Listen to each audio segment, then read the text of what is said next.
நாம் கர்த்தருடைய வார்த்தைக்கு செல்லுவோம். திருப்பிக் கொள்வோம். உபாகமம் 4ஆம் அதிகாரம் 31வது வசனம். உன் தேவனாகிய கர்த்தர் இரக்கமுள்ள தேவனாயிருக்கிறபடியால் அவர் உன்னை கைவிடவும் மாட்டார், உன்னை அழிக்கவும் மாட்டார். உன் பிதாக்களுக்கு தாம் ஆணையிட்டு கொடுத்த உடன்படிக்கையை மறக்கவும் மாட்டார், உடன்படிக்கையை மறக்கவும் மாட்டார். கடந்த பல வாரங்களாக நேம்ஸ் ஆஃப் காட், தேவனுடைய நாமங்கள், தேவனுடைய நாமங்களை குறித்து நாம் செவ்வாய்க்கிழமை ஆராதனைகளிலே நாம் பார்த்து கொண்டு வருகிறோம், தியானித்து கொண்டு வருகிறோம். நம்முடைய தேவனுக்கு சத்திய வேதத்திலே அநேக நாமங்கள் இருக்கிறது. Elohim, El Shaddai, Ebenezer, El Roi, Jehovah Jireh, Jehovah Rapha, Jehovah Shammah, Jehovah Shalom, Jehovah Tsidkenu, Jehovah Sabaoth, Immanuel, இயேசு என்று இப்படி நம்முடைய தேவனுக்கு சத்திய வேதத்திலே அநேக நாமங்கள் இருக்கிறது. அது மாத்திரமல்ல, அவருடைய ஒவ்வொரு நாமமும் அவருடைய தன்மையை நமக்கு வெளிப்படுத்துகிறது, அவருடைய கேரக்டரை நமக்கு வெளிப்படுத்துகிறது. அவருடைய ஒவ்வொரு நாமமும் அவருடைய குணாதிசயத்தை நமக்கு வெளிப்படுத்துகிறது. அவருடைய ஒவ்வொரு நாமமும் அவருடைய தன்மையை, அவருடைய சுபாவத்தை நமக்கு வெளிப்படுத்துகிறது. அவர் எப்படிப்பட்டவர், அவர் என்ன செய்கிறார், அவரால் என்ன செய்ய முடியும் என்பதையெல்லாம் இந்த நாமங்கள் நமக்கு தெளிவாய் வெளிப்படுத்துகிறது. அவர் எவ்வளவு பெரியவர், அவர் எவ்வளவு நல்லவர், அவர் எவ்வளவு வல்லமையுள்ளவர், அவர் எவ்வளவு உண்மையுள்ளவர் என்பதையெல்லாம் இந்த நாமங்கள் நமக்கு வெளிப்படுத்துகிறது. அவர் எவ்வாறு நம்மை போஷிக்கிறார், அவர் எவ்வாறு நம்மை பாதுகாக்கிறார், அவர் எவ்வாறு நம்மை பராமரிக்கிறார், அவர் எவ்வாறு நம்மை நடத்துகிறார் என்பதையெல்லாம் இந்த நாமங்கள் நமக்கு தெளிவாய் வெளிப்படுத்துகிறது. அது மாத்திரமல்ல, இதிலே பல நாமங்களை குறித்து நாம் கடந்த வாரங்களிலே பார்த்து தியானித்தோம். கடந்த 3 வாரங்களாக ஒரு நாமத்தை பார்த்து தியானித்தோம். அது என்ன? எல் யமுனா. எல் யமுனா என்கிற அந்த நாமத்தை குறித்து நாம் பார்த்து தியானித்தோம். எல் யமுனா என்று சொன்னால் உண்மையுள்ள தேவன் என்று அர்த்தம். பாருங்க, பல காரியத்திலே அவர் உண்மையுள்ளவராய் இருக்கிறார். நாமும் கூட அவருக்கு உண்மை உள்ளவர்களாய் இருக்க வேண்டும் என்று பாருங்க கர்த்தர் எதிர்பார்க்கிறார். அது மாத்திரமல்ல, இன்றைக்கு இன்னொரு நாமத்தை குறித்து நாம் பார்க்க போகிறோம், தியானிக்க போகிறோம். இன்றைக்கு நாம் பார்க்க போகிற நாமம் என்னவென்று சொன்னால் எல் ரேச்சும் என்கிற ஒரு நாமத்தை குறித்து இன்றைக்கு நாம் பார்க்க போகிறோம். எல் ரேச்சும். மறுபடியும் வாசிப்போம். உபாகமம் 4ஆம் அதிகாரம் 31வது வசனம். உன் தேவனாகிய கர்த்தர் இரக்கமுள்ள தேவனாய் இருக்கிறபடியால் அவர் உன்னை கைவிடவும் மாட்டார், உன்னை அழிக்கவும் மாட்டார். உன் பிதாக்களுக்கு தாம் ஆணையிட்டு கொடுத்த உடன்படிக்கையை மறக்கவும் மாட்டார். அருமையானவர்களே, கவனியுங்கள். இங்கே நாம் பார்க்கிறோம், உன் தேவனாகிய கர்த்தர் இரக்கமுள்ள தேவனாய் இருக்கிறபடியால். எல்லாரும் கரங்களை வைத்து சொல்லுவோம், என் தேவனாகிய கர்த்தர் இரக்கமுள்ள தேவனாய் இருக்கிறபடியினால். எப்படிப்பட்ட தேவனாய் உன் தேவன் இருக்கிறபடியினால்? இரக்கமுள்ள தேவனாய் இருக்கிறபடியினால், கொடூரமான அரக்கனாய் இருக்கிறபடியினால் என்று சத்தியவேதத்திலே சொல்லப்படவில்லை. இரக்கமுள்ள தேவனாய் இருக்கிறபடியினால். மறுபடியும் சொல்லுவோமா? என் தேவனாகிய கர்த்தர் இரக்கமுள்ள தேவனாய் இருக்கிறார். ஆமென். அவர் கொடூரமான ஒரு அரக்கன் கிடையாது, அவர் இரக்கமுள்ள தேவன். சரி, அவர் இரக்கமுள்ள தேவனாய் இருக்கிறபடினாலே அவர் என்ன செய்ய மாட்டாராம்? இங்கே நாம் பார்க்கிறோம், அவர் நம்மை கைவிடவும் மாட்டாராம், அவர் நம்மை அழிக்கவும் மாட்டாராம். அவர் நம்மோடு ஏற்படுத்தின அந்த உடன்படிக்கையை அவர் மறக்கவும் மாட்டாராம். எனவே நம்முடைய தேவன் யார் என்பதை சத்திய வேதத்திலிருந்து நாம் அறிந்து கொள்ள வேண்டும். ஆங்காங்கே நடக்கிற சில சம்பவங்களை வைத்து ஆங்காங்கே நடக்கிற சில காரியங்களை வைத்து கர்த்தர் இப்படித்தான் என்கிற ஒரு முடிவுக்கு நாம் என்ன செய்யக்கூடாது, வரக்கூடாது. அந்த அவருக்கு இப்படி நடந்துருச்சு, அந்த மூத்த விசுவாசிக்கு, அந்த அப்போஸ்தலரு, அந்த தீர்க்கதரிசி, அந்த சுவிசேஷகர், அவர் எவ்வளோ வல்லமையாய் பயன்படுத்தப்பட்டார், அவருக்கே இப்படி நடந்துருச்சு, இவ்வளோ மோசமான சம்பவம் நடந்துருச்சு அவங்க வீட்டில், அதனால் கர்த்தர் கொடூரமான அரக்கனா, அதனால் கர்த்தர் மோசமான ஆளா? நெவர், ஒருபோதும் கிடையாது. திட்டமாய் தெரிந்து கொள்ளுங்கள். ஆங்காங்கே நடக்கிற சில கிறிஸ்தவ விசுவாசியுடைய வாழ்க்கையில் நடக்கிற சில கிறிஸ்தவ பிரசங்கியாருடைய வாழ்க்கையில் நடக்கிற சில சம்பவங்களை வைத்து கர்த்தர் இப்படித்தான் என்கிற ஒரு முடிவுக்கு வரக்கூடாது. சத்திய வேதத்திலிருந்து நாம் ஒரு முடிவுக்கு என்ன செய்ய வேண்டும், வர வேண்டும். ஆமென். பாருங்க, இங்கே சொல்லப்பட்டிருக்கிறது, உன் தேவனாகிய கர்த்தர் இரக்கமுள்ள தேவனாய் இருக்கிறபடினால். சிலருக்கு பாருங்க, பழைய ஏற்பாட்டு தேவன்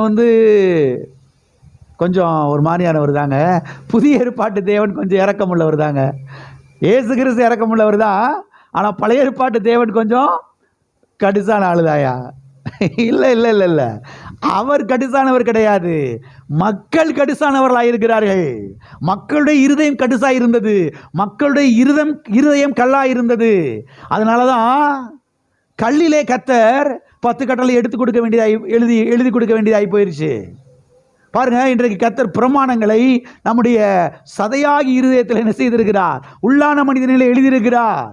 இன்றைக்கு பாருங்க, எல்லாம் மாறிடுச்சு. கல்வாரி சிலுவைக்கு பின்பதாக மனிதனுடைய இருதயம் மாற்றப்பட்டிருக்கிறது.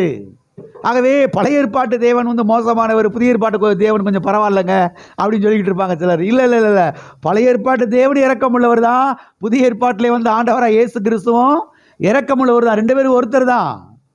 மாம்சத்திலே வந்த தேவன் இரக்கமுள்ளவர் தான். ஆகவே சரியாய் நீங்கள் புரிந்து கொள்ள வேண்டும். பாருங்க, பழைய ஏற்பாட்டில் இருந்த மக்கள் வேறே, புதிய ஏற்பாட்டில் இருக்கிற மக்கள் வேறே. மக்கள் மாறிவிட்டார்கள், தேவன் மாறவில்லை. தேவன் அப்படி இரக்கமுள்ளவராய் தான் என்ன செய்கிறார், இருக்கிறார். ஆகவே தேவன் என்கிற மாத்திரத்திலே இன்னைக்கு கிறிஸ்தவ வட்டாரத்திலே பாருங்க, தவறான விதைகள் விதைக்கப்பட்டிருக்கிறது. கர்த்தரா, அவரை புரிஞ்சுக்கிறவே முடியாது பிரதர், நமக்கு என்ன தெரியும், புரிஞ்சுக்கிறவே முடியாதா? புரிஞ்சுக்கிற முடியுங்க. தேவன் வெளிப்படுத்தி இருக்கிறார். தேவன் என்ன செய்திருக்கிறார், அதாவது அவரை டோட்டலா முழுவதுமாக அக்ரியூட்டா அக்குப்படியா அவர் அறிந்து கொள்ள முடியாது. அதை நான் ஒத்துக்கொள்கிறேன். ஏனால் அவர் அவ்வளவு பெரியவர். அவர் அறிஞ்சு கொள்றதுக்கு எத்தனையோ கோடி கோடி வருஷங்கள் என்ன செய்யும் ஆக, அப்பயும் அவர் முழுசாக என்ன செய்ய முடியாது, அறிந்து கொள்ள முடியாது. ஆனால் அவரை அறிந்து கொள்ள முடியும். எங்கே அறிந்து கொள்ள முடியும்? சத்திய வேதத்தில் அறிந்து கொள்ள முடியும். சத்திய வேதத்திலே தேவன் அவரை வெளிப்படுத்தி இருக்கிறார். ஆமென். வெளிப்படுத்தி இருக்கிறார் வேத வசனங்களிலே. அங்கே இருந்து நாம் என்ன செய்யலாம், அறிந்து கொள்ளலாம். பாருங்க, நம்முடைய தேசத்தில் இருக்கக்கூடிய முஸ்லீம் சகோதரிகள் அந்த படுதாவை போடுறாங்க, சில காரியத்துக்காக அவங்க போடுறாங்க. ஆனால் அவங்க பாருங்க, நம்மளை பார்க்கறதுக்கு லேசாக அங்கே ஒரு கேப் விட்டுருக்குறாங்க. இப்போல்லாம் அப்படி இல்லை போல், அப்படி சின்ன இது மாதிரி இருக்குது, கண்ணாடி மாதிரி இருக்குது, அதில் பிளாஸ்டிக் பேப்பர் மாதிரி வச்சுருப்பாங்க. அவங்க என்ன செய்யலாம், நம்மளை பார்க்கலாம். நாம் அவங்கள என்ன செய்ய முடியாது, முழுசாக பார்க்க முடியாது. ஆனால் நாம் அவங்கள எப்படி பார்க்கலாம்னா, அவங்க கண்ணை மட்டும் பார்க்கலாம். நாம் அவங்களுடைய கண்ணை மட்டும் பார்க்கலாம், அதுக்கு மேலே பார்க்க முடியாது. அவங்க கருப்பா சகப்பா என்ன ட்ரெஸ் ஊட்டிருக்கிறாங்க எதுவுமே தெரியாது நமக்கு. ஆனால் அவங்க கண்ணை என்ன செய்யலாம், பார்க்கலாம். இதை போல தான் தேவன் தம்மை குறித்து என்ன செஞ்சிருக்கிறாரு, கொஞ்சம் வெளிப்படுத்தி இருக்கிறாரு.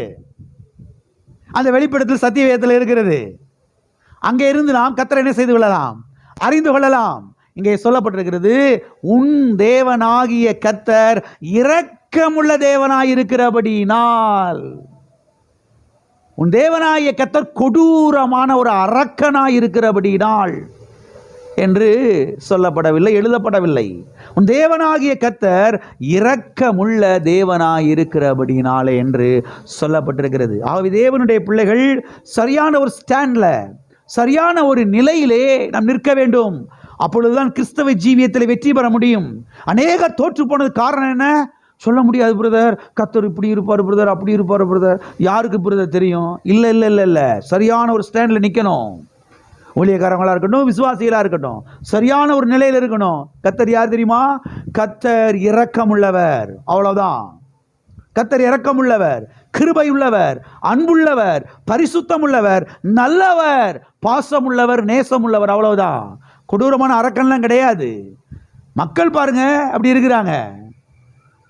ஆகவே ஆங்காங்கே நடக்கிற சில சம்பவங்களை வைத்து, கிறிஸ்தவ விசுவாசிகளுடைய வாழ்க்கையில் நடக்கிற சில காரியங்களை வைத்து கர்த்தர் போல மோசமானவரா அப்படின்ற முடிவுக்கு வரக்கூடாது. அங்கே நடந்த சம்பவங்களுக்கு 1000 காரணங்கள் இருக்கலாம். காலப்போக்கிலே வருஷங்கள் வரும் பொழுது புரிந்து கொள்வோம். ஓஹோ, இதனால தான் அப்படியா? அப்போ கர்த்தர் மேலே தவறு கிடையவே கிடையாது, நம்ம புரிந்து கொள்வோம். ஆனால் எடுத்த உடனே கர்த்தரை குற்றம் சாட்டுறது, கர்த்தர் தான் இதை பண்ணார், கர்த்தர் தான் அப்படி பண்ணார்னு சொல்லி கர்த்தரை குற்றம் சாட்டுறது நம்ம வாழ்க்கையிலே நஷ்டத்தை, இழப்புகளை கொண்டு வந்து விடும். ஆகவே தேவனை சரியாக என்ன செய்து கொள்ளுங்கள், புரிந்து கொள்ளுங்கள். தேவன் யார்? இங்கே சொல்லப்பட்டிருக்கிறது, உன் தேவனாகிய கர்த்தர், நீ ஆராதிக்கிற உன் தேவனாகிய கர்த்தர் இரக்கமுள்ள தேவனாய் என்ன செய்கிறார்? இருக்கிறார். எல்லாம் சொல்லுவோமா? நான் ஆராதிக்கிற என்னுடைய தேவன் இரக்கமுள்ளவர். ஆமே. சிலர் சொல்லுவாங்க பாருங்க, அந்த பாருங்க பல வருஷத்துக்கு முன்பதாக அங்கே வேளாங்கண்ணிக்கு பக்கத்தில் அங்கே 200 சின்ன குழந்தைங்க அப்படி தீ பிடிச்சி வந்து செத்து போச்சு. அதுக்கு உங்கள் தேவன் தானேயா காரணம்? எங்கள் தேவன் காரணமா? எங்கள் தேவன் காரணம் கிடையாதுங்க. அது மனுஷனுடைய பாவம் காரணமாக இருக்கிறது. அதுக்கு பிசாசு காரணமாக இருக்கிறான். அதுக்கு பாருங்க சில மனிதர்கள் காரணமாக என்ன செய்கிறார்கள்? இருக்கிறார்கள். தேவன் காரணம் கிடையாது. பச்சை குழந்தைகளை கர்த்தர் வந்து இப்படி என்ன செய்ய மாட்டார்? தீயை வலிச்சு கொளுத்தி என்ன செய்ய மாட்டார்? இறக்கமில்லாம அழிக்க மாட்டார். இங்கே நான் பார்க்கிறோம், உன் தேவனாய கர்த்தர் உன்னை அழிக்கவும் மாட்டார். சத்தியவேதத்திலிருந்து கற்றுக்கொள்ளுங்கள் கர்த்தர் யார் என்பதை. நாமும் நம்முடைய பிள்ளைகள், நம்முடைய சந்ததியாரும் வாழ்ந்திருப்பதற்காக கர்த்தர் யார் என்பதை சத்தியவேதத்திலிருந்து என்ன செய்து கொள்ள வேண்டும்?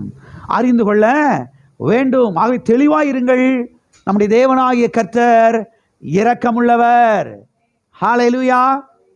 அது மாத்திரமல்ல, இரக்கமுள்ள தேவனாய் இருக்கிறார் என்கிற இந்த இடத்திலே பாருங்க, எல் ரேச்சூம் என்கிற ஒரு எபிரேய பதம் பயன்படுத்தப்பட்டிருக்கிறது.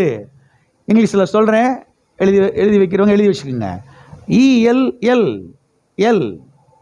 ரேச்சூம், RACHUM ரேச்சூம், ரேச்சூம் என்கிற ஒரு எபிரேய பதம் இந்த இடத்துல பயன்படுத்தப்பட்டிருக்கிறது. சரி, எல் ரேச்சூம் என்றால் என்ன அர்த்தம்? என்ன எல் ரேச்சூம் என்றால் என்ன பொருள்? அருமையானவர்களை கவனியுங்கள்.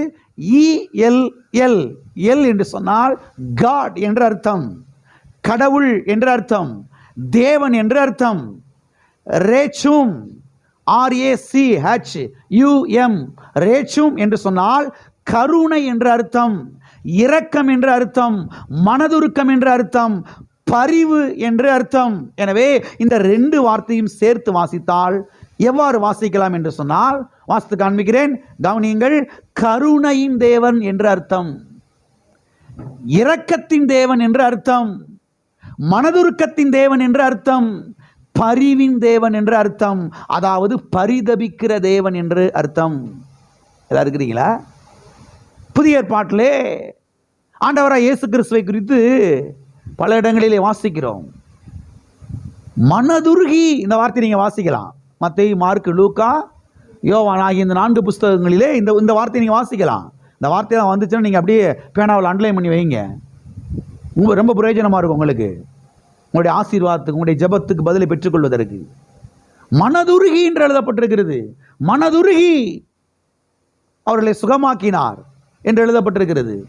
மெய்ப்பனில்லாத ஆடுகளைப் போல அவர்களை பார்த்து அவர்கள் மேலே மனதுருகி என்று எழுதப்பட்டிருக்கிறது. ஆகவே நம்முடைய தேவன் யார் என்பதை புரிந்து கொள்ளுங்கள். நம்முடைய தேவன் மனதுருக்கத்தின் தேவனாய் இருக்கிறார். அது மாத்திரமல்ல, எல் ரேச்சும் என்று சொன்னால் எல்லையற்ற இரக்கத்தை உடைய தேவன் என்று அர்த்தம். நல்ல அருமையாய் கொடுக்கிறாங்க பாருங்க. எல்லையற்ற இரக்கத்தை உடைய தேவன் என்று அர்த்தம். சத்தியவேதம் சொல்லுகிறது அவருடைய இரக்கங்களுக்கு முடிவே இல்லை என்று. அடுத்த வாரம் இந்த வசனங்கள்லாம் வாசிக்க போகிறோம். அவருடைய இரக்கங்களுக்கு முடிவே இல்லை, முடிவே இல்லாத இரக்கம். அப்படிப்பட்ட இரக்கமுள்ள தேவன் தான் நம்முடைய தேவன். எனவே அவருடைய இரக்கங்களுக்கு எல்லையே இல்லை. அந்த அளவிற்கு அவர் இரக்கமுள்ள தேவனாய் இருக்கிறார். அவருடைய இரக்கங்கள் நம்முடைய பிரச்சனைக்கு பதிலாக இருக்கிறது. இதைத்தான் நீங்கள் கவனிக்க வேண்டும். அவருடைய இரக்கங்கள் தான் நம்முடைய பிரச்சனைக்கு பதிலாக இருக்கிறது. கர்த்தாவே, இந்த வியாதியை காட்டிலும் உடைய இரக்கங்கள் பெரியது. இப்படி ஜெபம் பண்ணி பாருங்க. ஆண்டவரே சுகமாக்கும் ஐயா, சுகமாக்கும் ஐயான்னு சொல்லி சும்மா கத்திட்டு கிடக்கிறது மாத்திரமில்ல. கர்த்தாவே, இந்த வியாதியை காட்டிலும் உடைய இரக்கம் பெரியது. இந்த பிரச்சனையை காட்டிலும் உடைய இரக்கம் பெரியது ஆண்டவரே. இந்த போராட்டத்தை காட்டிலும் உடைய இரக்கம் பெரியது. அந்த கட்டியை பார்க்கிலும், அந்த வியாதியின் கட்டி, அதை பார்க்கிலும் உடைய இரக்கம் பெரியது ஆண்டவரே. அவருடைய இரக்கத்தை குறித்து பாடுங்கள். இப்போ அதைத்தான் பாடணும். இரக்கம் உள்ளவரே, மனதுருக்கம் உடையவரே, நீடிய சாந்தம் மிகுந்த அன்பு உடையவரே. ஆமென். இப்படி அவருடைய இரக்கத்தை குறித்து, கருணையை குறித்து, அவருடைய அந்த பரிதாபத்தை குறித்து பாடுங்கள். அவ்விதமாய் நீங்கள் கர்த்தரிடத்தில் நினைப்பூட்டுங்கள். நான் சொல்லுகிறேன், சுகத்தை பெற்றுக்கொள்வீர்கள், அற்புதத்தை பெற்றுக்கொள்வீர்கள். பிரச்சனைகள் வேரோடு பட்டு போவதை கண்களாலே பார்ப்பீர்கள். ஆகவே நம்முடைய பிரச்சனைக்கு பதில் தேவனுடைய இரக்கங்கள், அவருடைய கல்வாரி இரக்கம். ஆமென். அவருடைய கல்வாரி இரக்கம் என்பதை தெரிந்து கொள்ளுங்கள். அது மாத்திரமல்ல, இங்கே இந்த வேத வசனத்திலே நாம் பார்க்கிறோம், அவர் உன்னை என்ன செய்ய மாட்டார்? கைவிடவும் மாட்டார். என்ன செய்ய மாட்டார்? கைவிடவும் மாட்டார். அடுத்து சொல்லப்பட்டிருக்கிறது, உன்னை அழிக்கவும் மாட்டார். அடுத்து சொல்லப்பட்டிருக்கிறது, உடன்படிக்கையை மறக்கவும் மாட்டார். இன்னைக்கு உடன்படிக்கை பண்ணியிருப்பாங்க, சில ஆட்கள் மறந்துடுவாங்க. அப்புறம் போய் நினைப்பூட்டணும், ஏப்பா தம்பி அன்னைக்கு 2 உடன்படிக்கை பண்ணோம்ல அப்படின்னு. ஏங்க கல்யாணத்தன்னைக்கு என்ன சொன்னீங்க? நீங்கள் சர்ச்சில் நின்றுக்கிட்டு பரிசுத்தவான்களுக்கு முன்பதாக, ஊழியக்காரங்களுக்கு முன்பதாக, தேவாதி தேவனுக்கு முன்பாக என்னங்க நீ வாக்கு கொடுத்தீங்க? ஓ, வாக்கு கொடுத்தலா? அப்படியே தெரியலையே, மறந்து போச்சு.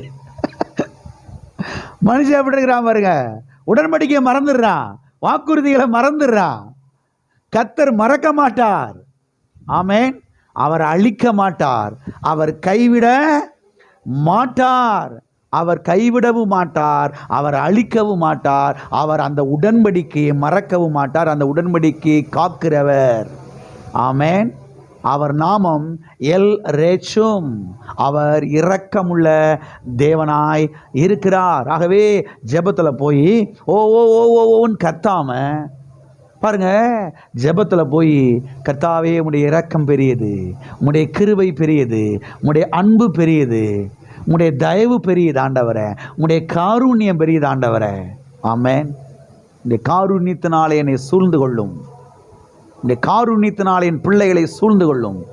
கர்த்தர் காருண்யம் என்னும் கேடகத்தினாலே அவனை சூழ்ந்து கொண்டு அவனை ஆசீர்வதிக்கிறார் என்று எழுதப்பட்டிருக்குது. எனக்கு ரொம்ப பிடிச்ச வசனம் பாருங்க, அடிக்கடி சொல்லிக்கிட்டே இருப்பேன். காருண்யம் என்னும் கேடகத்தினாலே சூழ்ந்து கொண்டு நீர் அவனை ஆசீர்வதிக்கிறீர் ஆண்டவரே. உடைய காருண்யம் என் குடும்பத்தை சூழ்ந்து கொள்ளட்டும், உடைய கிருபை என் குடும்பத்தை சூழ்ந்து கொள்ளட்டும், உடைய இரக்கங்களின் குடும்பத்தை சூழ்ந்து கொள்ளட்டும் ஆண்டவரே. நான் சொல்கிறேன், ஒரு ஆள் டச் பண்ண முடியாது. இப்படி ஜெபிக்கணும், லவ லவ லவ லவ லவன் கத்தக்கூடாது. கடந்து நீ கிறிஸ்தவ வட்டாரத்தில் பாருங்க, ஓ ஓ ஓன்னு கத்திட்டா சாதிச்சிடலாம் அப்படின்ற மாதிரி சொல்லி கொடுத்துருக்குறாங்க. இவங்களுக்கு கடந்து கத்திக்கிட்டு இருக்கிறாங்க, கத்திக்கிட்டே இருக்காங்க. 15 வருஷமா, 15 வருஷமா, 20 வருஷமா. வெளியில் இருக்கிற மக்களாம் பார்க்குறாங்க, என்னடா அவங்க இந்த கத்து கத்துறாங்க, இவ்வளோ கத்தியுமா அவங்க ஆண்டவருக்கு கேட்கல. உண்மையை சொல்லிக்கிட்டு இருக்கிறேன், பொய்யெல்லாம் கிடையாது. இந்த கத்துறாங்க இந்த கிறிஸ்தவங்க, இவ்வளோ கத்தியுமா அவங்க ஆண்டவருக்கு கேட்கல, ஒன்றும் செய்ய மாட்டேங்கிறாரு. கவனியுங்கள், சத்தியத்தை கவனியுங்கள். நீங்கள் அமைதியா, சத்தம் போடாமல் அமைதியாக இருந்து, கர்த்தாவே உம்முடைய இரக்கங்கள் பெரியது, உம்முடைய காருண்யம் பெரியது, உம்முடைய தயவு பெரியது. இந்த பிரச்சனை காட்டிலும், இந்த வியாதி காட்டிலும், இந்த போராட்டத்தை காட்டிலும், இந்த வியாதியின் கட்டியை பார்க்கலாம், இந்த வேதனையை பார்க்கலாம், இந்த வழியை பார்க்கலாம், உம்முடைய கிருபை பெருசுப்பா, உம்முடைய கிருபை பெரியதாண்டவரே, உம்முடைய அன்பு பெரியதாண்டவரே, உம்முடைய காருண்யம் பெரியதாண்டவரே. நான் சொல்கிறேன், பிரச்சனைகள் ஒன்றும் இல்லாமல் போயிடும். இதுதான் ஜெபத்துக்கான பதில் என்பதை தெரிந்து கொள்ளுங்கள். ஆகவே ஓன்னு கத்துறதை விட்டுவிட்டு தேவனுடைய இரக்கத்தை உயர்த்தனை செய்து கொள்ளுங்கள், கற்றுக்கொள்ளுங்கள். ஹல்லேலூயா. ஓகே, ஒரு சில வசனங்களை இப்பொழுது நாம் வாசிக்க போகிறோம். வாசிப்போம். 2 கொரிந்தியர் 1ஆம் அதிகாரம் 3வது வசனம். நமது கர்த்தராகிய இயேசு கிறிஸ்துவின் பிதாவாகிய தேவனும் இரக்கங்களின் பிதாவும் சகலவித ஆறுதலின் தேவனுமாயிருக்கிறவருக்கு ஸ்தோத்திரம். இங்கே நாம் பார்க்கிறோம், நமது கர்த்தராகிய இயேசு கிறிஸ்துவின் பிதாவாகிய தேவனும் இரக்கங்களின் பிதாவும். எப்படிப்பட்ட பிதாவும்? இரக்கங்களின் பிதாவும். இரக்கங்களின் பிதாவும் என்று எழுதப்பட்டிருக்கிறது. இந்த வசனத்திலே நாம் கவனிக்க வேண்டிய வார்த்தை அது ஒண்ணுதான். இப்ப இன்னைக்கு இரக்கங்களின் பிதா. பிதா என்றால் அப்பா என்ற அர்த்தம், தகப்பன் என்ற அர்த்தம், டேடி என்ற அர்த்தம். அவர் எப்படிப்பட்ட அப்பாவாம்? இரக்கங்களின் அப்பா என்று எழுதப்பட்டிருக்கிறது. இரக்கங்களின் தகப்பன் என்று எழுதப்பட்டிருக்கிறது. இரக்கங்களின் பிதா என்று எழுதப்பட்டிருக்கிறது. இரக்கமே இல்லாத கொடூரமான ஒரு தகப்பன் என்று இங்கே சொல்லப்படவில்லை. மோசமான ஒரு அரக்கன் என்று இங்கே சொல்லப்படவில்லை. கல்லஞ்சம் படைத்த ஒரு ஆள் என்று இங்கே சொல்லப்படவில்லை. இங்கே சொல்லப்பட்டிருக்கிறது இரக்கங்களின் பிதா என்று. சரி, இரக்கம் என்றால் என்ன அர்த்தம்? இரக்கம் என்று சொன்னால் கம்பேஷன் என்ற அர்த்தம். அதாவது பரிதாபம் கொள்ளுதல், பரிதவித்தல் என்று அர்த்தம். எனவே நம்முடைய தேவன் இரக்கமே இல்லாத கொடூரமான ஒரு அரக்கன் கிடையாது. அவர் நம்மிலே பரிதாபம் கொள்ளுகிறவர். ஹல்லேலூயா. பரிதாபம் கொள்ளுகிறவர். ஆதாம் பாவம் செஞ்சுட்டா கர்த்தர் ஓடி வர்றாரு பாருங்க. அதான் தகப்பனுடைய உள்ளம். ஓடி வந்து கேட்கிறாரு, ஆதாமே எங்க இருக்கிற? ஆதாமே எங்க இருக்கிற? சிலர் சொல்றாங்க, பத்தியாயா உங்க கடவுளுக்கே அவன் எங்க இருக்கான்னு தெரியல. ஆதாம் எங்க இருக்கிறான்னு உங்க கடவுளுக்கே தெரியாம போச்சு. இல்லை இல்லை, அது அப்படி கிடையாது. கர்த்தர் என்ன கேட்கிறாரு, ஆதாமே நீ எங்க இருக்குன்னு உனக்கு தெரியுதாப்ப? என் வார்த்தைக்கு செவி கொடுத்தப்ப நீ எங்க இருந்த? பிசாசுடைய வார்த்தைக்கு செவி கொடுத்தப்ப நீ எப்படி எங்க இருக்க பத்தியா? உனக்கு தெரியுதா அப்ப நீ எங்க இருக்கிறேன்னு அப்படின்னு கேட்கிறாரு. கர்த்தருடைய உள்ளம் பாருங்க, ஓடி வர்றாரு. ஓடி வந்து அவனுக்கு உதவி செய்கிறாரு. அவனை தூக்கி எடுக்கிறாரு. அவன் புதருக்குள்ள போய் ஒளியிறான், ஒன்றான். கர்த்தர் அடிச்சிருவாரோ, நொறுக்கிடுவாரோ, நம்ம தப்பு செஞ்சதுக்கு இன்னைக்கு போச்சு, இன்னைக்கு அதோட தொலைஞ்சு நானும் நம்ம பஞ்சாதியும் தொலைஞ்சன்னு சொல்லிட்டு அவன் புதருக்குள்ள பயந்து ஒட்டிக்கி அப்படி நடுக்கிட்டு உட்காந்துருக்கிறான். கர்த்தர் வந்து தூக்கி எடுக்கிறாரு. கர்த்தர் யார் என்பதை தெரிந்து கொள்ளுங்கள். கர்த்தர் யார் என்பதை தெரிந்து கொள்ளுங்கள். தூக்கி எடுத்து இவனுக்கு பதிலாக ஒரு மிருகத்தை அடித்து ரத்தத்தை சிந்தி அந்த ரத்தத்தான தோளில் அவனுடைய நிர்வாணத்தை மூடி, என் பக்கத்தில் வாடா, இந்த ரத்த புண்ணியத்தின் நிமித்தமாக என் கூட என்ன செய்ய வந்து நீ உறவாடலாம், ஐக்கியம் கொள்ளலாம், வா என்று கர்த்தர் அரவணைக்கிறதை நாம் பார்க்கிறோம். கர்த்தர் யார் என்பதை தெரிந்து கொள்ளுங்கள்.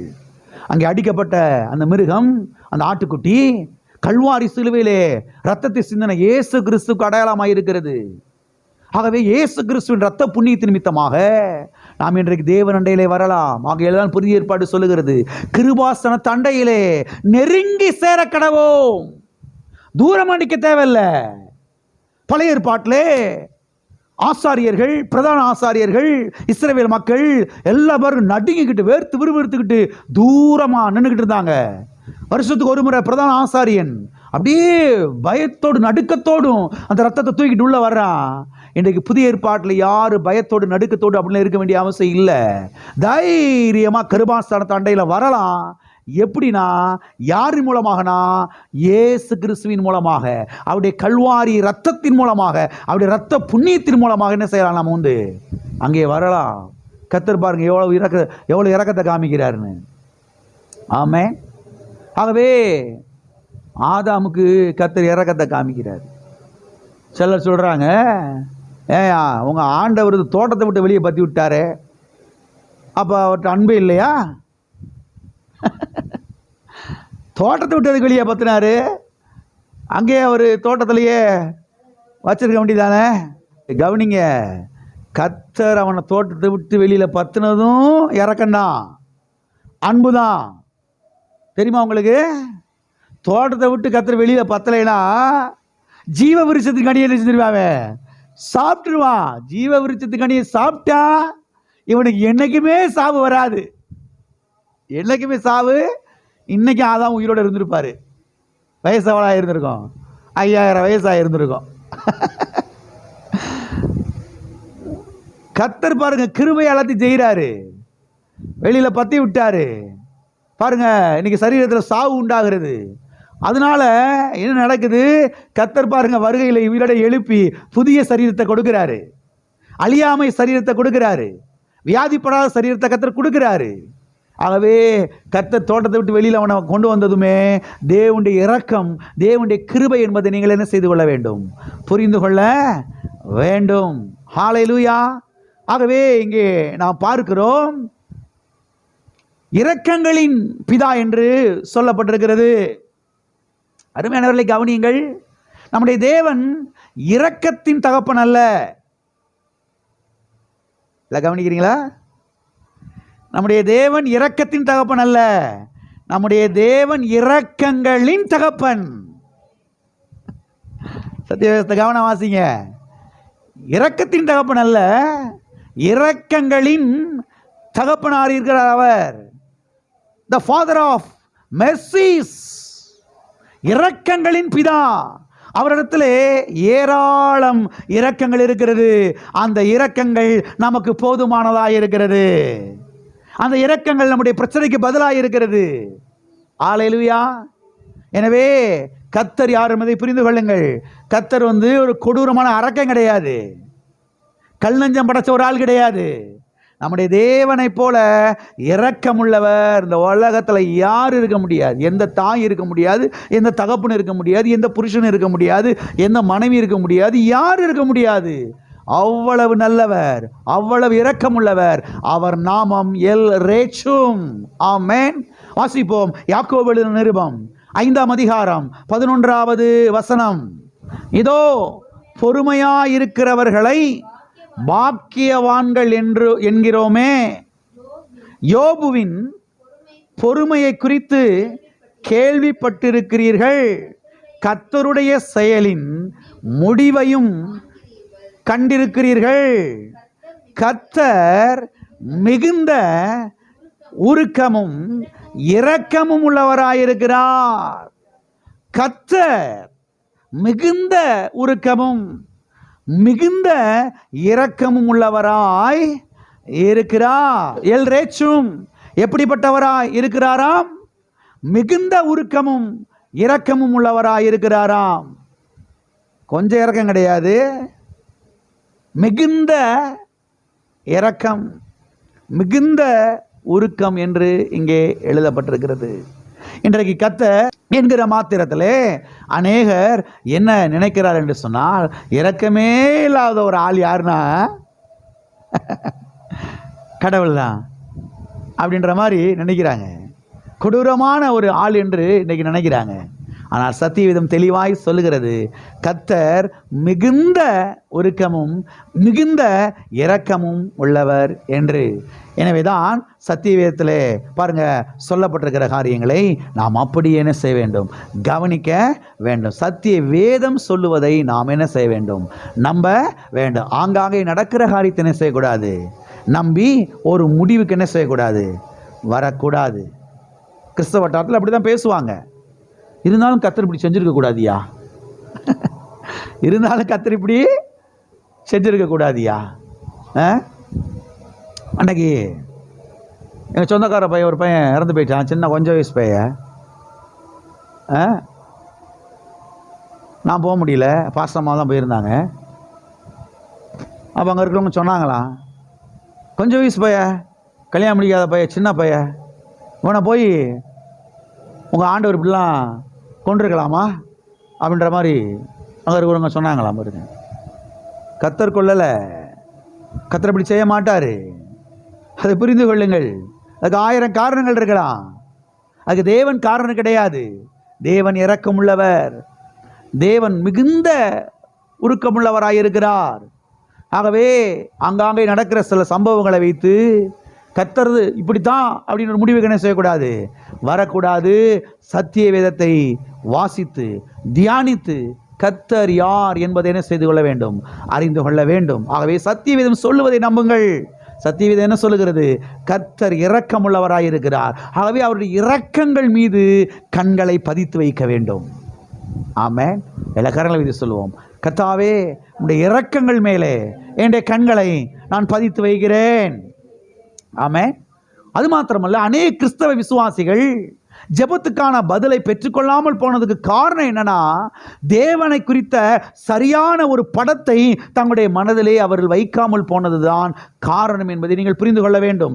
தவறான ஒரு படத்தை அவர்கள் தங்களுடைய மனதிலே அவர்கள் வைத்திருக்கிறார்கள்.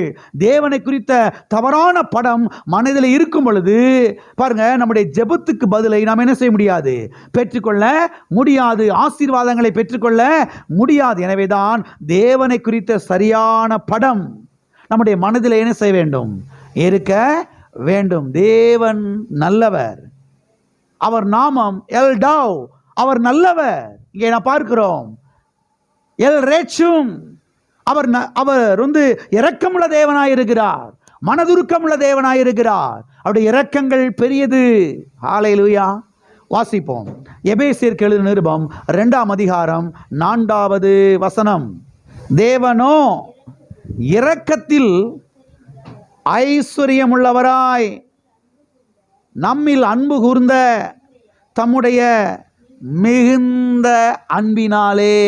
இங்கே நாம் பார்க்கிறோம், தேவனோ இரக்கத்தில் ஐஸ்வர்யமுள்ளவராய்.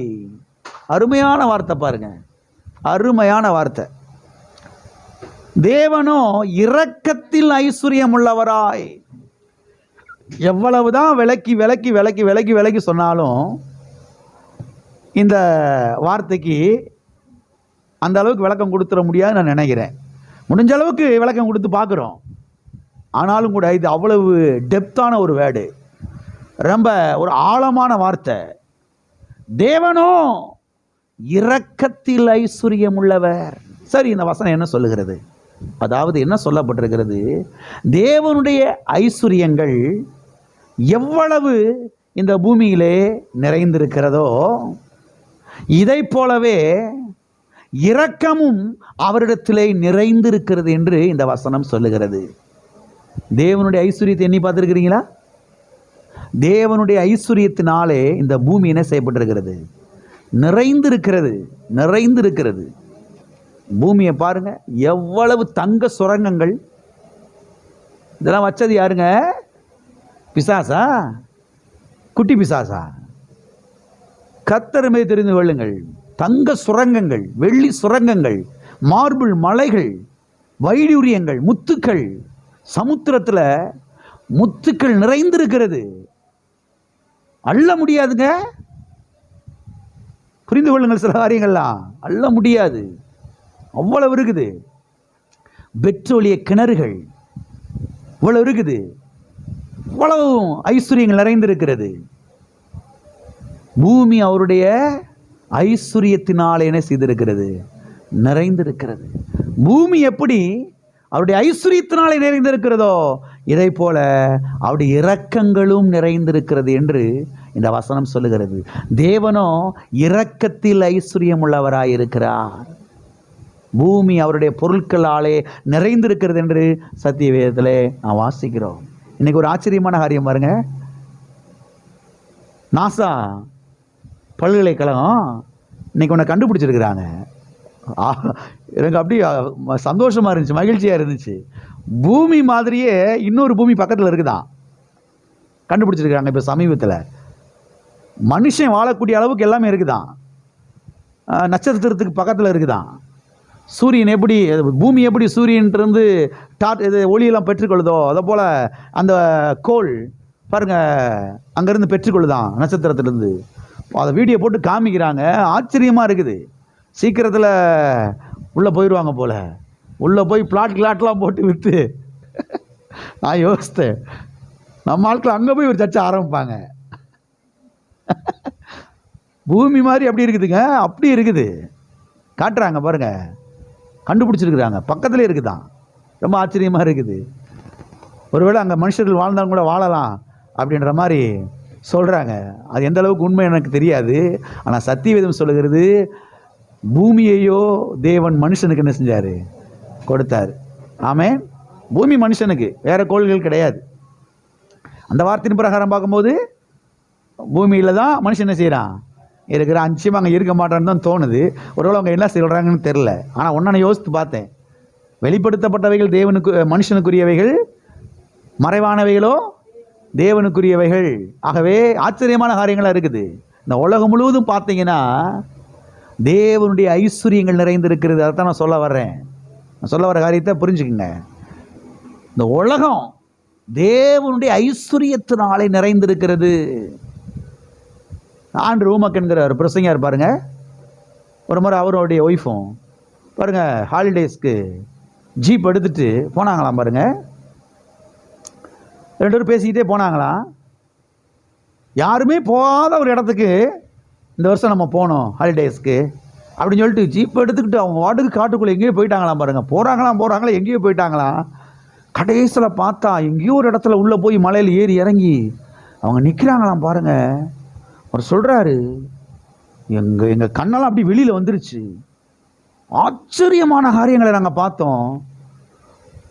எந்த பொட்டானிக்கல் கார்டன்லையும் அந்த மாதிரி பூக்களை நாங்கள் பார்த்ததே கிடையாது. அமெரிக்கா தேசத்தில் எங்கேயுமே நாங்கள் பார்த்தது கிடையாது. ஒவ்வொரு பூவும் 2 அடி அகலமாக பாருங்க, 2 அடி அகலமாக பூத்து குலுங்கி அவ்வளவு பாருங்க பிரகாசமாக இருக்குதான். அங்கே நின்றுட்டு அவர் ஜெபம் பண்ணாராம், ஆண்டவரே இன்னாண்டவர் இவ்வளவு அழகான பூக்களை இங்கே கொண்டு வந்து வச்சு விட்டீர் ஆண்டவரே. மனுஷன் வந்திருப்பானான்னு தெரியல, மனுஷனுடைய கண்களுக்கு படாத இடத்துல இங்கே கொண்டு வந்து இப்படி வச்சு விட்டீர் ஆண்டவரே. ஊருக்குள்ள வச்சுருந்தா எவ்வளோ நல்லா இருந்திருக்கும். கர்த்தர் வந்து சொன்னாரா, நான் டெய்லி பார்த்துக்கிட்டு இருக்கிறேன்.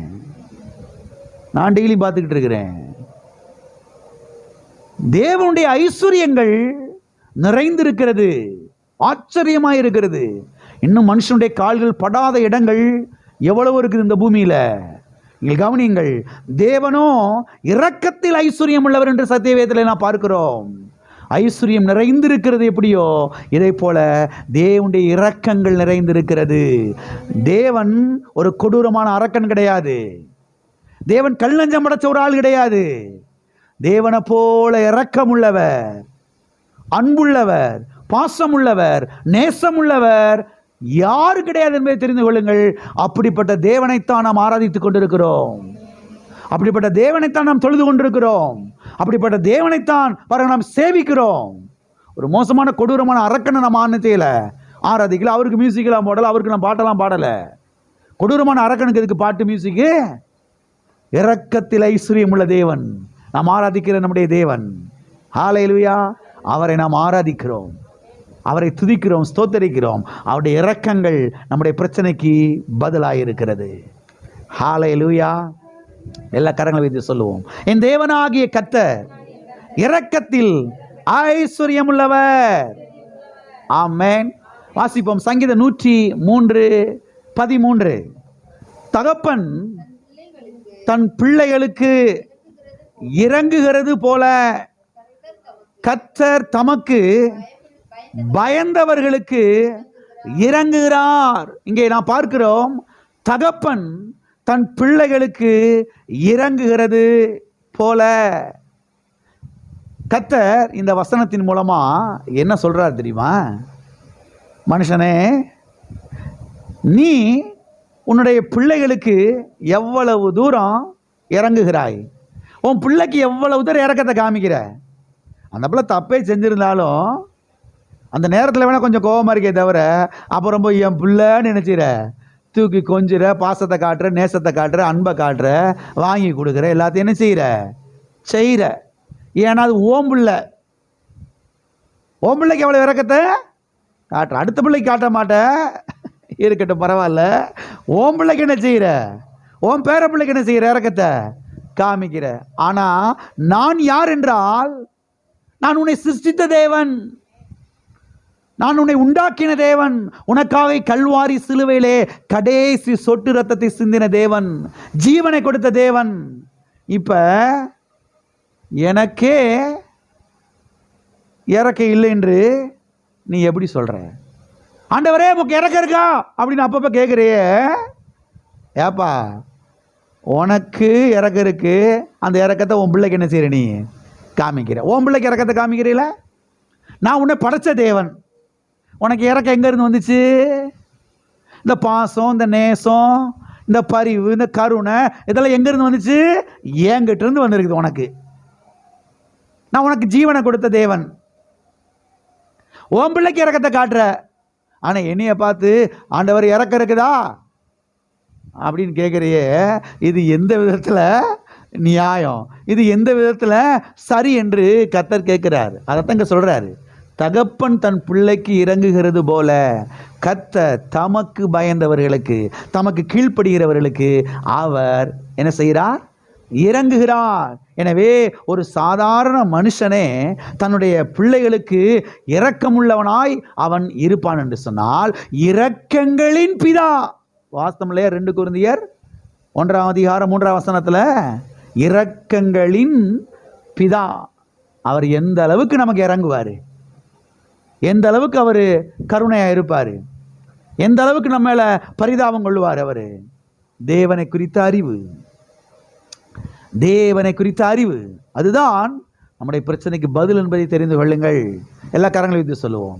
கர்த்தர் எனக்கு இறங்குகிறவர், கர்த்தர் என் பிள்ளைகளுக்கு இறங்குகிறவர், கர்த்தர் என் குடும்பத்துக்கு இறங்குகிறவர், கர்த்தர் எங்கள் சபைக்கு இறங்குகிறவர். ஆண்டவரே என் பிள்ளைக்கு இதான் செய்யுங்க ஆண்டவரே அப்படின்னு ஜெபம் பண்ணுறோம். என் பிள்ளை பாவம் ஆண்டவரே, அவன் என்ன ஆண்டவரே பாவம் செஞ்சான்? ஒன்றும் அறியாத ஒன்றும் அறியாத பிள்ளை, என்ன நடந்துச்சுன்னு தெரில, என் பிள்ளைக்கு எதாவது செய்யுங்க ஆண்டவரே. கர்த்தர் சொல்கிறாரு, உன் பிள்ளைக்கு நீ செய்கிறத விட நான் 100 மடங்கு செய்வேன். ஏன்னா உன்னையை விட இரக்கத்தின் அதிகமான தேவன் நான், இரக்கத்தில் ஐஸ்வர்யமுள்ள தேவன் நான். உன் பிள்ளைக்கு இறங்குவேன், உன் பிள்ளைக்கு நன்மை செய்வேன், உன் பிள்ளைய வாழ வைப்பேன். ஆமென். ஆகவே ஜெபத்தில் போய், கர்த்தாவே உம்முடைய இரக்கங்கள் பெரியது, உம்முடைய அன்பு பெரியது, உம்முடைய காருண்யம் பெரியது, நீர் பெரியவர் என்று சொல்லுங்கள். ஹல்லேலூயா. நான் சொல்கிறேன், கர்த்தர் தம்முடைய இரக்கத்தை உங்களுடைய பிள்ளைகளுக்கு காண்பிப்பார். ஹல்லேலூயா. வாசிப்போம். லூக்கா எழுதின சுவிசேஷம் 6:36 ஆகையால் உங்கள் பிதா இரக்கமுள்ளவராய் இருக்கிறது போல நீங்களும் இரக்கமுள்ளவர்களாய் இருங்கள். பிதா எப்படிப்பட்டவராய் இருக்கிறது போல? இரக்கமுள்ளவராய் இருக்கிறது போல, கொடூரமான அரக்கனாய் இருக்கிறது போல. அப்படியா போட்டிருக்குது? கொடூரமான அரக்கனாய் இருக்கிறது போல அப்படி சொல்லப்பட்டிருக்கிறதா? எப்படி சொல்லப்பட்டிருக்கு? உங்க பைபிள் என்ன போட்டிருக்குது? இரக்கமுள்ளவராய் இருக்கிறது போல என்று சொல்லப்பட்டிருக்கிறது.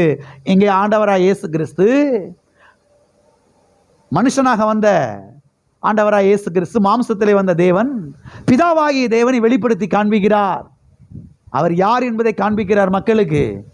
மக்கள் பாருங்க, கடவுள் இப்படி இருப்பாரு, அப்படி இருப்பாரு அப்படின்னு பாருங்க, அவங்களுக்குள்ள ஏதோ ஒரு படம் இருந்திருக்குது. கர்த்தர் அதை கிளியர் பண்றாரு. இங்க பாரு, கர்த்தர் இப்படியும் கிடையாது, அப்படியும் கிடையாது. கர்த்தர் இரக்கமுள்ளவர், உன்னுடைய அப்பா இரக்கமுள்ளவர், உன்னுடைய பிதா இரக்கமுள்ளவர் என்கிற படத்தை மக்களுக்கு என்ன செய்கிறார்? அங்கே காண்பிக்கிறதை நாம் பார்க்கிறோம். ஆகவே கர்த்தர் யார் என்றால், அவர் இரக்கமுள்ளவர். அவர் நாமம் எல் ரேச்சும், இரக்கங்களின் பிதா, இரக்கங்களின் தகப்பன். அவருடைய இரக்கம் நம்முடைய குடும்பத்துக்கு போதுமானதுக்கு அதிகமானதாய் இருக்கிறது. அவருடைய இரக்கங்கள் நம்முடைய திருச்சபைக்கு போதுமானதுக்கும் அதிகமானதாய் இருக்கிறது. ஹல்லேலூயா.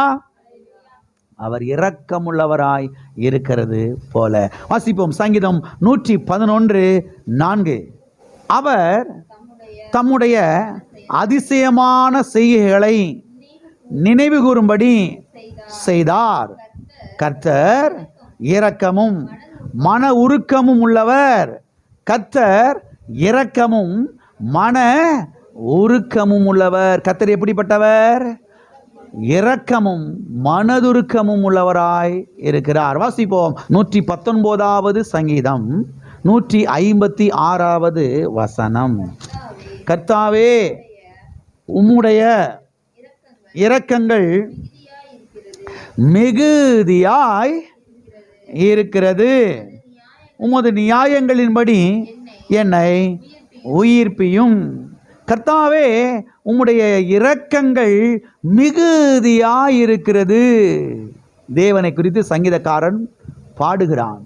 கர்த்தாவே, உம்முடைய இரக்கங்கள் மிகுதியாயிருக்கிறது. உம்முடைய இரக்கங்கள் கொஞ்சமாயிருக்குது அப்படின்னு சொல்லலை. உம்முடைய இரக்கங்கள் ஏதோ கொஞ்சம் இருக்குது, பரவாயில்ல அப்படின்னு சொல்லலை. உம்முடைய இரக்கங்கள் எப்படி இருக்குது? மிகுதியாய் இருக்கிறது. எனவே நம்முடைய பிரச்சனையை விட, வியாதியை விட கர்த்தருடைய இரக்கங்கள் பெரியது. ஹல்லேலூயா. மக்கள் பாருங்க, இந்த வியாதி பெருசாயிருச்சு, வியாதி பெருசாயிருச்சு, இந்த கட்டி பெருசாயிருச்சு. இப்படியே பெருசாயிருச்சு. அதவே என்ன செய்யக்கூடாது? பார்க்கக்கூடாது, சொல்லக்கூடாது. கர்த்தாவே, இந்த கட்டியை பார்க்கல நீர் பெரியவர், இந்த வியாதியை பார்க்கல நீர் பெரியவர், இந்த நோயை பார்க்கல உம்முடைய இரக்கங்கள் பெரியது. ஆமென். உம்முடைய இரக்கத்தினாலே என்னை சுகமாக்கினபடியால் ஸ்தோத்திரம். கர்த்தாவே, நான் ரொம்ப நல்லவென்றனால என்னை சுகமாக்குன்னு சொல்லி நான் கேட்கலப்பா. இல்லை, கவனிக்கிறீங்களா?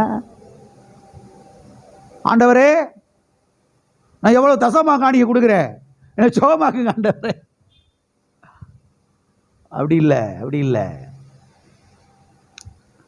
தசமா காணிக்கைக்குரிய ஆசீர்வாதங்கள் பலனை கர்த்தர் உங்களுக்கு தருவார். கர்த்தர்ட்ட போய், கர்த்தாவே, நான் ரொம்ப நல்லவென்றனால, நான் ரொம்ப யோக்கியன்றனால என்னை சுகமாக்குன்னு கேட்கலப்பா. நான் மனுஷனாக இருக்கிறேன், நான் கூடியவனாக இருக்கிறேன், என்கிட்ட சில தவறுகள் இருக்கிறது, சில குறைகள் இருக்கிறது, என்கிட்ட சில பலவீனங்கள் இருக்கிறது. ஆனால் அதன் மத்தியிலே உம்முடைய இரக்கங்கள் பெரியது. உடைய இரக்கங்கள் பெரியது ஆண்டவரே. உடைய இரக்கத்தினாலே என்னை சுகமாக்கும்பா. உடைய இரக்கத்தினாலே என் பிள்ளையை சுகமாக்கும். உடைய இரக்கத்தினாலே என் பிள்ளைய வாழ வையும். இப்படி சொல்லுங்க. சீக்கிர குடியத்தில் உங்கள் பிள்ளைங்களை வாழ ஆரம்பிச்சிருவாங்க. சீக்கிர குடியத்தில் உங்கள் பிள்ளைங்கள்லாம் வாழ ஆரம்பிச்சிருவாங்க. ஹல்லேலூயா. ஆகவே அவருடைய இரக்கத்தை ஜெபத்தில் போய் என்ன செய்யுங்க? நினைப்பூட்டுங்கள். நினைப்பூட்டும் போது அவர் அற்புதங்களை என்ன செய்வார். ஹல்லேலூயா. வாசிப்போம். சங்கீதம் 25:6. அருமையானவர்களை கவனியுங்கள். எல் ரேச்சுமின், அதாவது தேவனுடைய இரக்கங்கள் எவ்வளவு காலமாய் அது இருந்து வருகிறது என்று சொன்னால், அவருடைய இரக்கங்கள் அநாதி காலம் முதல் இருந்து வருகிறது என்று சத்திய வேதம் சொல்லுகிறது. அவருடைய இரக்கங்கள் அநாதி காலம் முதல், ஏதோ ஒரு 100 வருஷத்துக்கு முன்பாக இருந்து தான் கர்த்தருடைய இரக்கங்கள் வந்து கொண்டே வருகிறது. அப்படி இல்லை. ஒரு 200 ஆண்டுகளுக்கு முன்பதாக இருந்து தான் அவருடைய இரக்கங்கள் வந்து கொண்டே இருக்கிறது என்று சொல்லப்படவில்லை. நித்தியமாக இருந்து கொண்டு வருகிறது. வாசிப்போம். சங்கீதம் 25:6. கர்த்தாவே, உம்முடைய இரக்கங்களையும் உம்முடைய காருண்யங்களையும் நினைத்து அருளும். அவைகள் அநாதி காலம் முதல் இருக்கிறதே. சங்கீதக்காரனுக்கு விவரம் புரிஞ்சிருச்சு. விவரமா ஜெபம் பண்றான். பழைய ஏற்பாட்டு காலத்திலேயே அப்படிப்பட்ட ஒரு வெளிப்பாடு அவனுக்கு உண்டாயிருக்குது பாருங்க. கர்த்தாவே, உம்முடைய இரக்கங்களையும் உம்முடைய காருண்யங்களையும் நினைத்தருளும். ஆண்டவரே, என் பிரச்சனையை பாருங்கப்பா, என் பிரச்சனையை பாருங்க ஆண்டவரே, என் வியாதியை பாருங்க ஆண்டவரே. அப்படி சொல்லலை. எல் ரேச்சுமே, உம்முடைய இரக்கங்கள் பெரியது. எப்படி விவரமா ஜெபம் பண்றான் பாருங்க. பழைய ஏற்பாட்டு காலத்திலேயே எவ்வளவு விவரமா, குறிப்பா, பர்டிகுலரா, பாயிண்டா ஜெபம் பண்றான் பாருங்க. கர்த்தாவே, உம்முடைய இரக்கங்களையும் உம்முடைய காருண்யங்களையும் நினைத்தருளும். ஏன்னா அவைகள் அநாதி காலம் முதல் இருக்கிறது. எத்தனை காலம் முதல்? அநாதி காலம். எட்டர்னல். அநாதி. அநாத கிடையாது, அநாதி. அநாதி என்று சொன்னால் எட்டர்னல், என்றென்றைக்கும்,